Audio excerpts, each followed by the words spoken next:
اعوذ باللہ من الشیطان الرجیم بسم اللہ الرحمن الرحیم۔ السلام علیکم دوستو، امید ہے آپ سب خیریت سے ہوں گے۔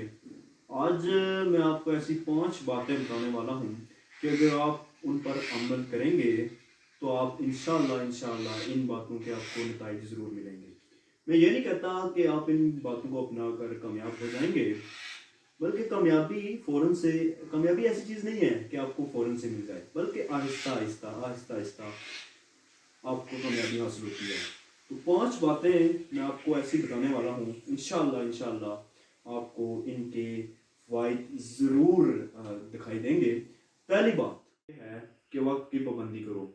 وقت کی پابندی بہت ضروری ہے، چاہے آپ کسی بھی فیلڈ میں ہوں۔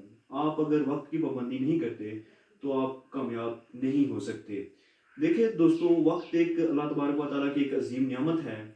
فرض کر لیتے ہیں، میں ایک مثال سے سمجھاتا ہوں آپ کو۔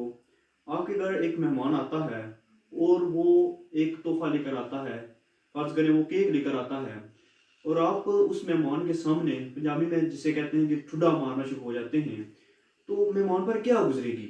وہ کیا آپ کے بارے میں سوچے گا؟ اسی طرح اللہ تبارک و تعالیٰ کی ایک عظیم نعمت وہ وقت ہے۔ اگر ہم اس وقت کو بیکاری میں گزاریں گے، اس کا صحیح استعمال نہیں کریں گے، تو ہمیں کوئی نتیجہ حاصل نہیں ہوگا۔ تو اللہ تبارک و تعالیٰ ہمیں کیا نتائج دیں گے؟ اللہ تبارک و تعالیٰ ہمیں اسی وقت کامیابی سے ہمکنار کریں گے جو وقت اللہ تبارک و تعالیٰ نے ہمیں دیا ہے، اگر ہم اس کا صحیح استعمال کریں گے۔ تو پہلا لیسن آج میرا یہی ہے کہ وقت کی پابندی کرنی ہے۔ نمبر 2 جو میرا آج کا لیسن ہے وہ یہ ہے کہ صفائی کا خاص خیال رکھیں۔ دیکھیں، کہتے ہیں کہ صفائی یہ نہیں کہ صرف جہاں آپ بیٹھتے ہیں، کھانا کھاتے ہیں، اٹھتے ہیں، ہر کام میں دیکھیں صفائی صرف باہر کی نہیں بلکہ اندر کی۔ وہ کہتے ہیں کہ رب دلوں میں بستا ہے۔ رب ایسے دلوں میں نہیں بستا جہاں پر گندگی ہو، کینہ ہو، جہاں پر غلاظت ہو، بلکہ رب تو ایسے دلوں میں بستا ہے جہاں پر صاف ستھرے جو دل ہوں، جہاں پر سکون و اطمینان ہو۔ سکون و اطمینان تبھی آتا ہے جب ہماری جو ہے نا باہر والی دنیا ٹھیک ہوگی، صاف ستھری ہوگی، اور اندر والی بھی۔ تو ہمیں جو ہے نا کامیابی کے لیے نمبر 2 جو میرا لیسن ہے وہ ہے صفائی کا خاص خیال رکھنا۔ دونوں میں صفائی، باہر کی بھی اور اندر کی بھی۔ دیکھیں، اگر آپ بہت زیادہ عبادت گزار ہیں، آپ ایک دن میں ایک قرآن مجید بھی ختم کرتے ہیں، اتنے عبادت گزار ہیں، لیکن اگر آپ کے دل میں کینہ ہے، گندگی ہے، اندر کا جو دل نہیں صاف ہے، تو آپ کی کوئی عبادت کسی نتیجے پر نہیں ہے۔ میرا یہ دوسرا لیسن بہت ضروری ہے کہ آپ نے صفائی کا خاص خیال رکھنا ہے، ٹھیک ہے۔ تیسرا جو میرا آج جو لیسن ہے وہ یہ ہے کہ اپنے مقاصد بناؤ۔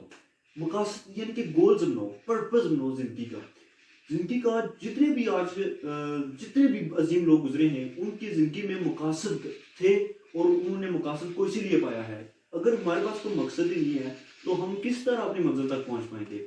آپ کو میں ایک مثال سے سمجھاتا ہوں۔ فرض کریں آپ بازار میں جاتے ہیں تو آپ کا ایک مقصد ہے، ایک پرپز ہے کہ میں نے بازار سے انڈے لینے ہیں، تو آپ اسپیسیفک اسی دکان پر جائیں گے جہاں سے انڈے ملتے ہیں۔ لیکن اگر آپ بازار جاتے ہیں اور آپ کا کوئی مقصد نہیں ہے، کوئی پرپز نہیں ہے کہ آپ نے کیا خریدنا ہے، تو آپ پھر کچھ نہیں خرید پائیں گے، بلکہ اپنے وقت کو بیکاری میں گزاریں گے۔ تو یہ بہت ضروری ہے، زندگی کا پرپز ہونا چاہیے۔ یہ دنیا ایک بازار کی مانند ہے۔ آپ کا جو مقصد ہے، آپ کا جو منزل ہے، وہ اس بازار میں سے آپ خرید سکتے ہیں، لے سکتے ہیں۔ تو یہ تیسرا لیسن میرا یہ ہے کہ گول بناؤ، چاہے جس مرضی فیلڈ میں ہو۔ آپ کا ایک زندگی کا ایک گول ہونا چاہیے جس کو آپ اچیو کر کے اپنا نام پیدا کر سکو۔ یہ دنیا والے باتیں کرتے رہتے ہیں، یہ کرتے ہی رہیں گے۔ ایک بات میری یاد رکھیے گا کہ آپ دنیا کسی بھی حال میں ہوں، آپ سے دنیا ساری کی ساری خوش نہیں ہو سکتی۔ ایک بندہ آپ سے ناراض ہوگا تو دوسرا جو ہے راضی ہوگا۔ ایک کو آپ خوش کر پائیں گے تو دوسرا آپ سے ناراض ہوگا۔ تو چوتھا جو آج میرا جو لیسن ہے وہ اچھی صحبت اختیار کرو، اچھے لوگوں کے ساتھ بیٹھا کرو۔ دیکھیں جی، حضرت علی کرم وجہ کا جو ہے نا ارشاد ہے کہ ایسا شخص جس سے نہ تو آپ کی دنیا بنتی ہے اور نہ ہی آخرت، وہ شخص آپ کا دوست نہیں بلکہ دشمن ہے۔ ہم اگر اپنی صحبت کو ٹھیک نہیں کرتے تو ہم کامیاب نہیں ہو سکتے۔ آپ کے جو دوست ہیں وہ ایسے دوست ہونے چاہیے جن سے آپ کو کچھ سیکھنے کو ملے، جن سے آپ کو کچھ نہ کچھ فائدہ ہو۔ آپ اگر کسی بھی فیلڈ میں کوئی مشورہ لینا ہو تو آپ کوشش کیا کریں کہ اپنے دوستوں جو آپ کی ہم عمر ہیں ان سے نہ لیا کریں، کیونکہ